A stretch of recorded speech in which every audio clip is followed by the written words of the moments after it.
बस हो गया।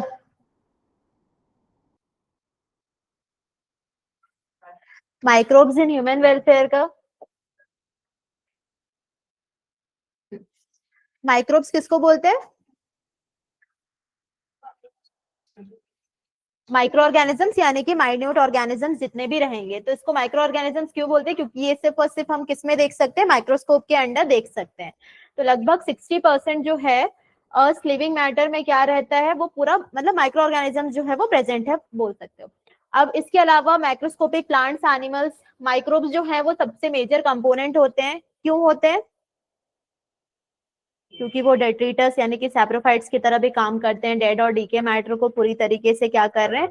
कॉम्प्लेक्स से सिंपल फॉर्म में कन्वर्ट कर रहे हैं। उसके लिए माइक्रोब्स जो है वो प्रेजेंट एवरीवेयर, हर जगह वो प्रेजेंट रहेगा। उसके बाद यानी कि जैसे कि माइक्रोब्स डाइवर्स है, यानी कि प्रोटोजोआ, फंगाई, सारी चीजों में क्या प्रेजेंट होता है? माइक्रोब्स प्रेजेंट होता है। और मोबाइल चलाना है प्रथा, तो रखो ऊपर, रखो ऊपर, अभी बाद में आंसर देखना। उसके बाद माइक्रोब्स हाउस होल्ड प्रोडक्ट्स में देखते हैं, तो सबसे पहले कौन सा रहेगा? Production of curd from milk. कौन सा रहता है माइक्रो ऑर्गेनिज्म इसमें? लैक्टोबैसिलस रहेगा, लैक्टिक एसिड बैक्टीरिया, जो कि किसमें ग्रो हो रहा है? मिल्क में, और कन्वर्ट कर रहा है कर्ड में। तो जो लैक्टिक एसिड बैक्टीरिया है वो एसिड प्रोड्यूस करता है, जिसकी वजह से कोगुलेशन होगा और वो कन्वर्ट होता है किसमें? कर्ड में। इसके अलावा क्या रहेगा कि हम स्मॉल अमाउंट ऑफ कर्ड को ऐड करते हैं। किस फॉर्म में ऐड करते हैं? इनोकुलम के फॉर्म में ऐड करते हैं, जिसमें बहुत सारे क्या प्रेजेंट होंगे? पृथ्वी, मैं क्या बोली अभी?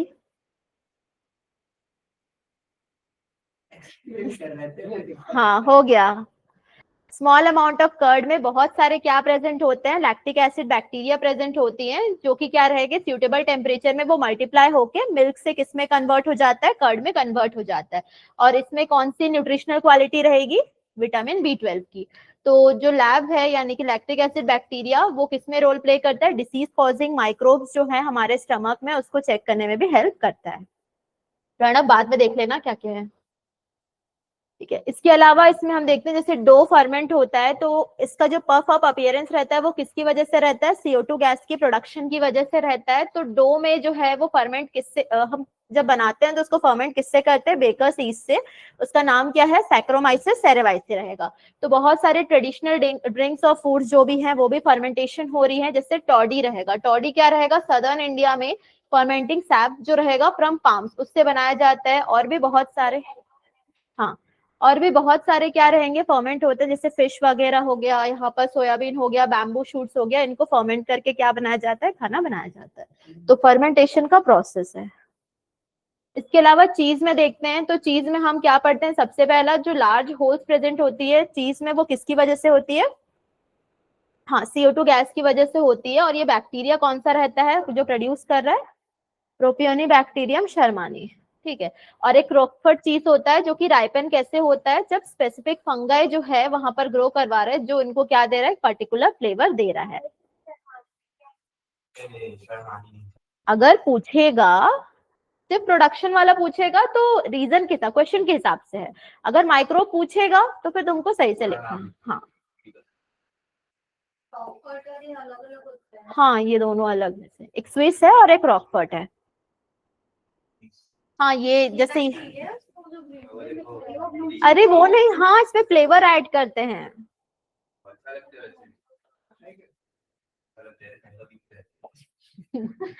हाँ, अब इंडस्ट्री में भी देखते हैं, तो ये क्या करता है? बहुत सारे नंबर ऑफ क्या प्रोड्यूस कर रहा है? प्रोडक्ट्स प्रोड्यूस कर रहा है, जो कि ह्यूमन बीइंग के लिए इंपॉर्टेंट रहेगा। अब बेवरेजेस और एंटीबायोटिक्स जो है वो किसमें बनते हैं? लार्ज वेसल्स, जिसे हम क्या बोलते हैं? फर्मेंटर्स बोलते हैं। तुम लोग बायोरिएक्टर फर्मेंटर तो पढ़े थे उसमें। उसके बाद फर्मेंटेड बेवरेजेस जो रहेगा वो क्या क्या रहेगा? वाइन, बियर, विस्की, ब्रांडी और रम रहेगा। तो इसमें भी सेम रहेगा, सैक्रोमाइसिस सेरेवाइसी रहेगा, जो कि ब्रेड मेकिंग के लिए, और उसको हम क्या बोल रहे हैं? ब्रूअर्स यीस्ट बोल रहे हैं, जो कि मेनली क्या कर रहा है? सीरियल्स को, जो माल्टेड सीरियल्स रहेगा उसको फर्मेंट कर रहा है, जूसेस को, ताकि वो इथेनॉल को प्रोड्यूस कर सके। इसके अलावा डिपेंड करेगा रॉ मटेरियल के ऊपर कि किससे किससे क्या बना है। तो इसमें क्वेश्चन आता है विदाउट डिस्टिलेशन और विद डिस्टिलेशन वाला।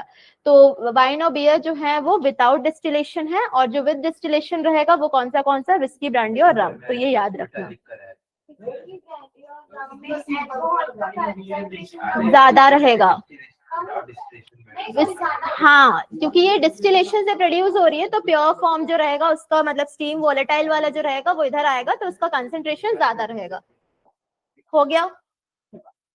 एंटीबायोटिक्स का देख लेना। एंटीबायोटिक्स मतलब क्या रहते हैं?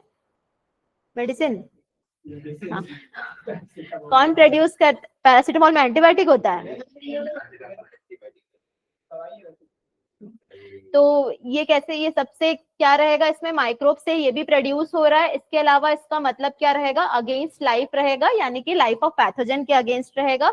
इसके अलावा ये जो है वो केमिकल सब्सटेंसेस हैं जो किससे प्रोड्यूस हो रही है, कुछ माइक्रोब से प्रोड्यूस हो रही है, और ग्रोथ को क्या करती है, डिसीज कॉजिंग माइक्रो ऑर्गेनिजम्स का ग्रोथ को क्या करेगी, कम करेगी।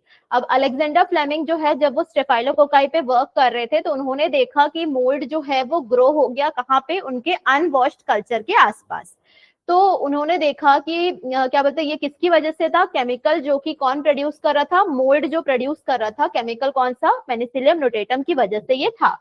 अब इसका जो तुम्हारा फुल जो पोटेंशियल बोर है, यानी कि इफेक्टिव जो एंटीबायोटिक था वो बाद में फ्लोरी और चेन ने बताया था, मतलब दिया था उसको। और वो मेनली क्या था, अमेरिकन सोल्जर्स जब वुंड हुए थे तो उनके लिए वर्क किया गया था, मतलब काम किया था वो जो एंटीबायोटिक रहेगा वो। तो नोबेल प्राइज कब दिया गया था वो भी याद रखना है इसका। कब? अब एंटीबायोटिक्स जो हैं वो इम्प्रूव हो गए हैं बहुत ज्यादा कैपेसिटी, जैसे कि डेडली डिसीजेस जो प्लेग हो गया या वूपिंग कफ हो गया, इनको भी, या लेप्रोसी को भी, जो कि मिलियंस जो है मतलब माइक्रो ऑर्गेनिजम्स को किल करने में हेल्प करता है। बहुत लंबी टाइम तक रहेगा तो चेस्ट पे इफेक्ट करता है वो है। इसके बाद नेक्स्ट हम लोग क्या देख रहे हैं, केमिकल्स का देखते हैं। तो केमिकल्स में क्या रहेगा, कुछ केमिकल्स जैसे कि ऑर्गेनिक एसिड, अल्कोहल क्या रहेगा, एंजाइम्स रहेगा। तो एस्परगिलस निगर क्या है, फंगस है, वो क्या प्रोड्यूस कर रहा है, सिट्रिक एसिड। एसिडोबैक्टर एसिटी क्या है, बैक्टीरियम है, वो क्या प्रोड्यूस कर रहा है, एसिटिक एसिड। क्लोस्ट्रीडियम ब्यूटिलिकम जो है वो भी क्या है, बैक्टीरियम है, और वो प्रोड्यूस कर रहा है butyric acid. Lactobacillus lactic acid, saccharomyces cerevisiae, ethanol. ये पढ़ चुके, ये भी पढ़ चुके, ये तीनों बचा था। तो ब्यूटिलिकम का ब्यूटेरिक एसिड याद रखना, एसिटिक का भी क्या रहेगा, एसिटिक एसिड याद रखना इसका। बस एस्परगिलस निगर का फंगस में एक याद रखना है तुम लोग को, सिट्रिक एसिड रहेगा। अब एंजाइम्स देख लेते हैं। इसके लिए जो भी एंजाइम्स हैं, जैसे कि एसिड जो यहाँ पर प्रोड्यूसर माइक्रोब्स है, जैसे लाइपेजेस हो गया। लाइपेजेस जो है वो किस में यूज होता है, डिटर्जेंट फॉर्मुलेशन में यूज हो रहा है, और क्या रिमूव कर रहा है, स्टेन्स रिमूव कर रहा है। उसके अलावा पैक्टिनेसेस और प्रोटीएसेस जो है वो बॉटल जूसेस को क्या करने के लिए हेल्प करते हैं, क्लियर करने के लिए हेल्प करते हैं। और स्ट्रेप्टोकाइनेस जो रहेगा उसको हम क्लॉट बस्टर बोल रहे हैं, क्योंकि ये क्लॉट्स को रिमूव करता है किससे, ब्लड वेसल्स से। ठीक है, तो जैसे कि किसी को मायोकार्डियल इन्फेक्शन हो गया, इसका मतलब आर्टरीज ब्लॉक होती है ना जैसे कि, तो उसमें थिनिंग करने के लिए इसको हेल्प किया जाता है क्लॉट बस्टर के फॉर्म में। उसके बाद और कौन सा है, ट्राइकोडर्मा पॉलीस्पोरम क्या प्रोड्यूस करता है, साइक्लोस्पोरिन ए, जिसको हम किस फॉर्म में यूज करते हैं, immuno suppressive agent, organ transplant करने, मतलब ऑर्गन ट्रांसप्लांट पेशेंट में। मोनास्कस परप्यूरियस देखते हैं तो वो प्रोड्यूस करता है स्टैटिन्स। तुम कहीं और देख रहे हो? तुमको कौन बोला? तो ये वो किस फॉर्म में यूज हो रहा है, ब्लड कोलेस्ट्रॉल लोअरिंग एजेंट के फॉर्म में। और ये क्या करता है, कॉम्पिटिटिवली इनहिबिट करता है किस चीज को, जो कि कोलेस्ट्रॉल सिंथेसिस कर रहे हैं उस एंजाइम को क्या करेगा, इनहिबिट करेगा।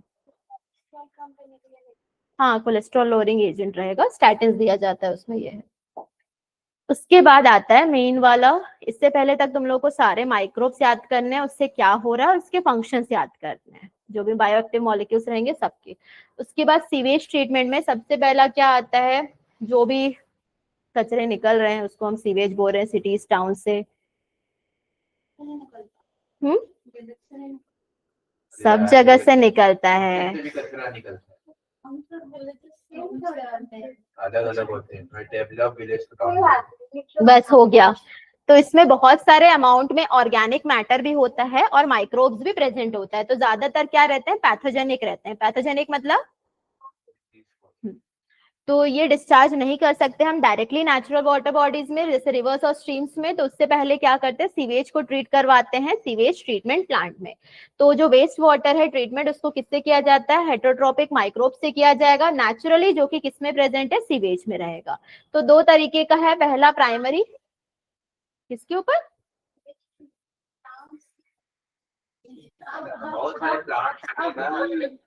फैक्ट्री प्लांट,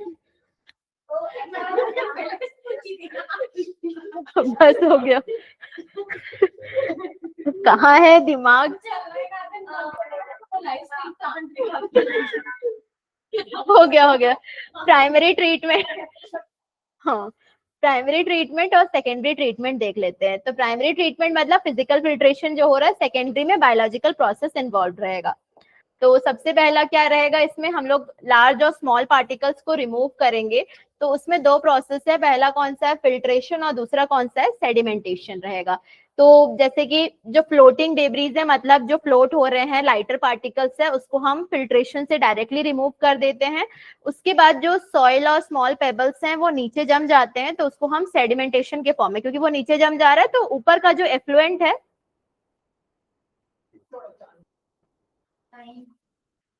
जो एफ्लुएंट है, हाँ वो रिमूव कैसे हो रहा है, सेडिमेंटेशन से। तो किसका, तुम डायरेक्टली लिख सकते हो, heavy particle settle down, sediments heavy particle settle down है, तो प्रोसेस जो रहेगा उसको हम सेडिमेंटेशन बोल रहे हैं। उसके बाद नेक्स्ट जितने भी सॉलिड्स हैं वो यहाँ पर जो सेटल डाउन होते हैं उसको हम क्या बोलते हैं, प्राइमरी स्लज बोल रहे हैं। और जो ऊपर का रहता है उसे हम क्या बोलते हैं, एफ्लुएंट बोलते हैं, जो आगे पास होगा यहाँ पर। तो एफ्लुएंट जो है वो क्या रहेगा, प्राइमरी यहाँ पर सेटलिंग टैंक से उसको कहाँ लिया जाता है, सेकेंडरी ट्रीटमेंट के लिए लिया जाता है। तो ये पहला सब में सब चीजें हैं, यहाँ चेम्बर है, जो ऊपर का एफ्लुएंट है उसको आगे ट्रांसफर किया जाता है, और ये जो सेडिमेंट्स है उसको हम प्राइमरी स्लज बोल रहे हैं।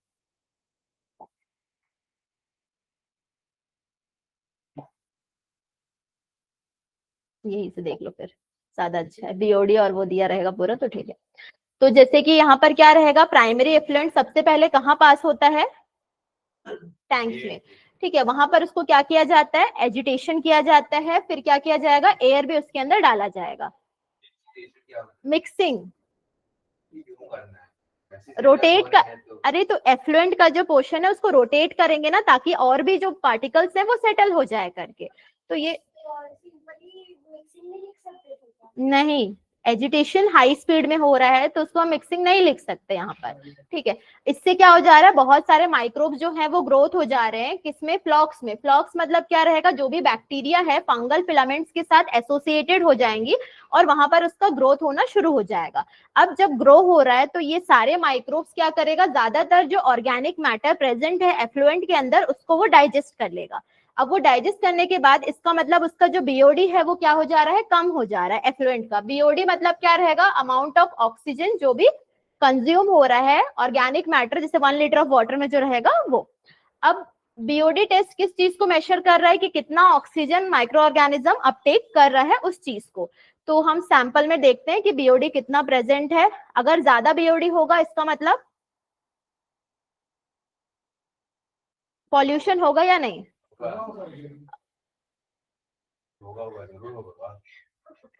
ठीक है। अब देखो जो बीओडी है सीवेज का, सीवेज या वेस्ट वाटर का, वो कम हो गया, तो एफ्लुएंट को वापस कहाँ पास करवाएंगे, हम सेटलिंग टैंक में पास करवाएंगे, जहां पर जो बैक्टीरियल फ्लॉक्स थे यहाँ पर वो नीचे सेडिमेंट मतलब सेडिमेंट में आ जाएंगे, तो उसको हम बोलेंगे एक्टिवेटेड स्लज बोलेंगे। इसके बाद जो स्मॉल पार्ट है एक्टिवेटेड स्लज का, उसको वापस हम कहाँ डालेंगे, जो यहाँ इरेशन टैंक था ना वहां पर डालेंगे, ताकि ये सारे माइक्रोब्स वहां पर अच्छे से ग्रो कर पाए करके। तो ये एक इनोक्यूलम के फॉर्म में यहाँ चला जाएगा वापस। तो इसको लास्ट मतलब जो लास्ट टैंक्स होती है उसे हम क्या बोलते हैं, एनारोबिक स्लज डाइजेस्टर बोल रहे हैं। तो यहाँ पर दूसरे जो काइंड्स ऑफ बैक्टीरिया हैं वो एनारोबिकली ग्रो हो रहे हैं, वो भी क्या कर रहे हैं, बैक्टीरिया को डाइजेस्ट कर रहे हैं, मतलब जो स्लज में प्रेजेंट है उसको डाइजेस्ट कर रहे हैं। अब डाइजेशन के टाइम पे जितना भी बैक्टीरिया है वो gases, mixture of gases produce करता है, कौन सा, मीथेन, हाइड्रोजन सल्फाइड और क्या रहेगा, कार्बन डाइऑक्साइड। ये सारे जो है वो क्या बनाते हैं, बायोगैस का फॉर्मेशन कर रहे हैं, जिसको हम एनर्जी के सोर्स में यूज कर रहे हैं। इन्फ्लामेबल रहेगा तो इसको यूज कर रहे हैं। तो ये है, तो जो भी एफ्लुएंट रहेगा यहाँ पर सेकेंडरी ट्रीटमेंट प्लांट से, उसको फिर हम नेचुरल वाटर बॉडीज में क्या कर रहे हैं, ट्रांसफर कर रहे हैं। तो एक एक पॉइंट में इसको अच्छे से लिखना अगर सेकेंडरी ट्रीटमेंट आता है तो। क्या कोशिश कर रहे हैं कि कम हो, अब होगा तो ही हम ही लोग कचरा करेंगे, जाके डाल देंगे वहीं पर, लेकिन कोशिश कर रहे हैं कि कम हो। और कुछ प्रथा, मोबाइल नीचे रखो भी।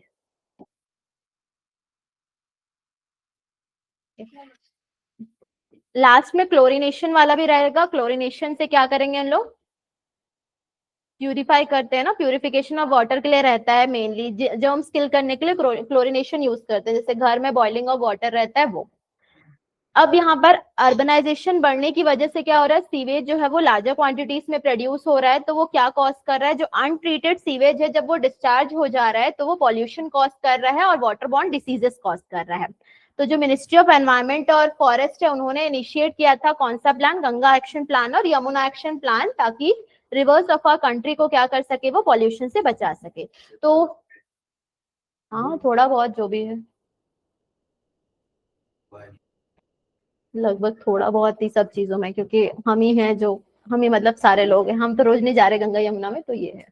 ठीक है, अब बायोगैस का देखते हैं। तो बायोगैस क्या रहता है मेनली यहाँ पर, ज्यादातर इसमें मीथेन गैस प्रेजेंट रहेगा, जो कि माइक्रोबियल एक्टिविटी की वजह से हो रहा है और वो फ्यूल की तरह काम करेगा। मैं रुक जाती हूँ तुम्हारे बात सुनने के लिए। साइड हो जाओ।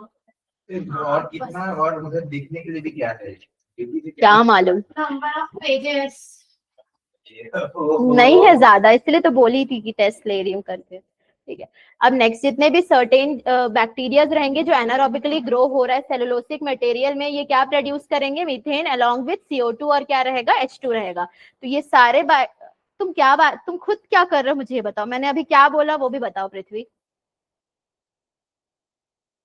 बताओ। एक्सप्लेन कर रहे हैं सेम आंसर फिर से, तुम क्या कर रहे थे, तुम ये बताओ, तुम्हारे दिमाग में क्या चल रहा था, तुम कॉपी बुक बंद करो और सिर्फ ध्यान दो। तो ये सारे बैक्टीरिया को कलेक्टिवली हम क्या बोलते हैं, मिथेनोजेंस बोल रहे हैं यहाँ पर, जो कि मीथेन प्रोड्यूसिंग बैक्टीरिया है। तो इसको हम कॉमनली क्या बोलते हैं, एनारोबिक स्लज में ये पाया जाता है ज्यादातर सीवेज ट्रीटमेंट के टाइम पे। और सारे बैक्टीरिया जो है ये मिथेनोजेंस कहाँ प्रेजेंट होती है, रुमेन में प्रेजेंट होगी, अ पार्ट ऑफ स्टमक। किसका, हाँ रुमेन, रुमेन है ना कि कैटल। तो ज्यादातर जो सेलुलोसिक मटेरियल है फूड ऑफ कैटल में, वो भी प्रेजेंट होता है किसके अंदर, रुमेन के अंदर। तो रुमेन में ये सारा जो है वो ब्रेक डाउन करता है सेल्यूलोस को। सेल्यूलोस क्या है, क्या है, कहाँ रहता है,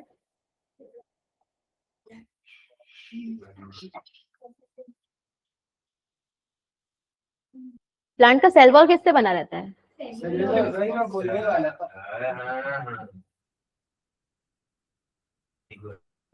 तो अगर वो अगर क्या कर रहा है, हाँ तो प्लांट्स ले रहा है तो फिर सेल्यूलोस को वो ब्रेक डाउन करेगा ना, तो वो रहेगा। तो ये इंपॉर्टेंट रोल प्ले करता है किसके लिए, न्यूट्रिशनल कैटल के लिए।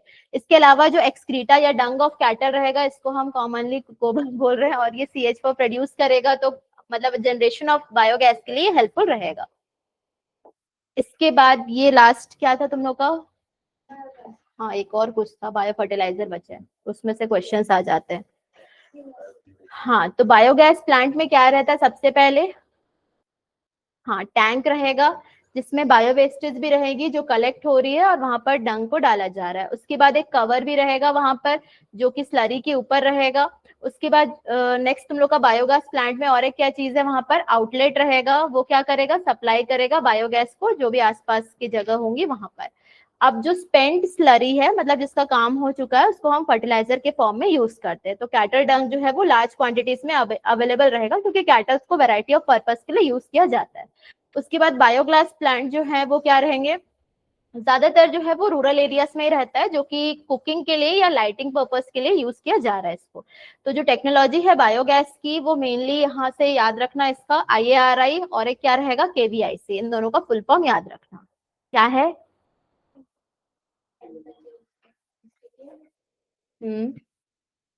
और एक क्या है, khadi and village industries commission. इसके बाद बायो कंट्रोल एजेंट्स में, इसमें सिर्फ इतना देख लेना, बायो कंट्रोल मतलब वो क्या करेगा, पेस्ट कंट्रोल करेगा, प्लांट डिसीजेस और पेस्ट को कंट्रोल कर रहा है। तो जितने भी केमिकल्स है यहाँ पर अगर टॉक्सिक रहेंगे और एक्सट्रीमली हार्मफुल रहता है किसके लिए, ह्यूमन बींग्स के लिए और एनिमल्स के लिए। इसके अलावा सॉइल भी जो है वो पॉल्यूट हो जाता है इनकी वजह से, जैसे वीडीसाइड्स को यूज करते हैं हम रिमूव करने के लिए वीड्स को।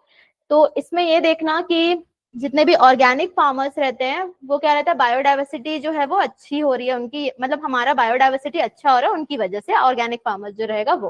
तो ऑर्गेनिक फार्मर्स जो है वो एक सिस्टम क्रिएट कर रहे हैं जहां पर इंसेक्ट्स जो है उसको हम समटाइम्स क्या बोलते हैं, पेस्ट बोल रहे हैं। तो ये सारे जो है वो मैनेज नहीं हो पाते हैं, तो क्या हो पाएगा, क्या करेंगे, अरे मतलब ना तुम लोग फूड चेन को बैलेंस करने के लिए एक, जैसे जो पेस्ट जो कीड़े रहेंगे उनके ऊपर कुछ इंसेक्ट डाल देते हैं या कुछ वो ग्रो करवाते हैं, जिसकी वजह से क्या हो जाता है, वो सारे पेस्ट जो है वो उनको इंजेस्ट कर लेता है। तो फूड जो तुम्हारा फूड चेन है वो भी बैलेंस रहेगा और फार्मर्स का काम भी हो जा रहा है, दोनों चीजें। प्रणब को समझ आया? पेड़ में कीड़े रहेंगे ना, उसके ऊपर कुछ और कीड़े लगा देंगे जिसकी हाँ भाई, तो वो फूड चेन वो रहेगा, बैलेंस रहेगा यहाँ पर।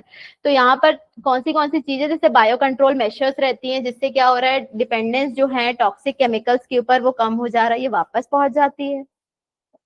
या तो मैं फोन ले लूंगी क्लास के टाइम पे, वही चाहते हो, ठीक है चलो। उसके बाद नेक्स्ट क्या रहेगा कि इसमें जैसे लाइफ साइकिल्स, यहाँ पर पैटर्न्स जो है फीडिंग का या फिर जो भी हैबिटेट रहेगा, तो ये सारे जो है वो खुद से appropriate means of bio control खुद से कर लेते हैं, ये भी रहेगा, जैसे इवोल्यूशन हो रहा है या किसी चीज का, तो उस टाइप का।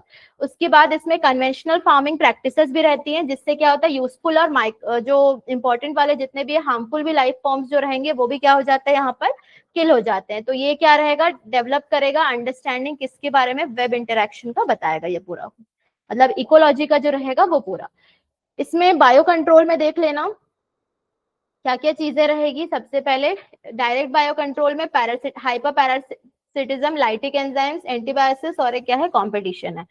इसमें तुम लोग को सिर्फ और सिर्फ हाँ ये वाला पोर्शन को पढ़ना है। एंटो फिक्सिंग बायो फर्टिलाइजर कौन सा है, एजोटोबैक्टर, एनाबिना और नॉस्टॉक, एनसीईआरटी में दिया है, ठीक है। सॉल्युबलाइजिंग का याद रखना एक एग्जांपल, और मोबिलाइजिंग का नहीं, सॉल्युबलाइजिंग का याद रखना। बायो फर्टिलाइजर माइक्रो न्यूट्रिएंट्स का जो रहेगा वो भी, और प्लांट ग्रोथ प्रमोटिंग राइजोबैक्टीरिया को भी याद रखना, स्यूडोमोनास स्पीशीज, ठीक है। तो ये सारा इसका याद रखना कि क्या क्या रहेगा करके। उसके अलावा इसमें इंपॉर्टेंट में तुम लोग का क्या रहेगा, स्टार्टिंग के जितने भी केमिकल्स हैं वो, सीवेज ट्रीटमेंट वाला, प्राइमरी एफ्लुएंट किसको बोलते हैं, उसके बाद सेकेंडरी एफ्लुएंट क्या रहेगा, फ्लॉक्स क्या होते हैं, और और हाँ Ganga action plan, Yamuna action plan का बताना है कि कब क्या है, एनसीईआरटी में वो अच्छे से दिया है। और लास्ट का तुम्हारा बायोगैस प्लांट का वो पूरा,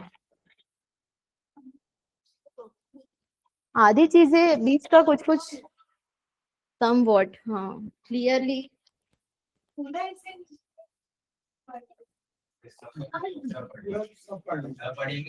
ये दो, इस यूनिट में यही दो चैप्टर है ना,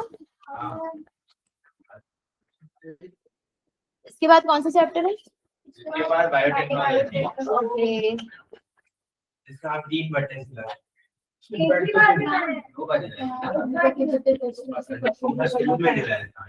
एक तो ले जाओ पिछले बार वाला को अभी।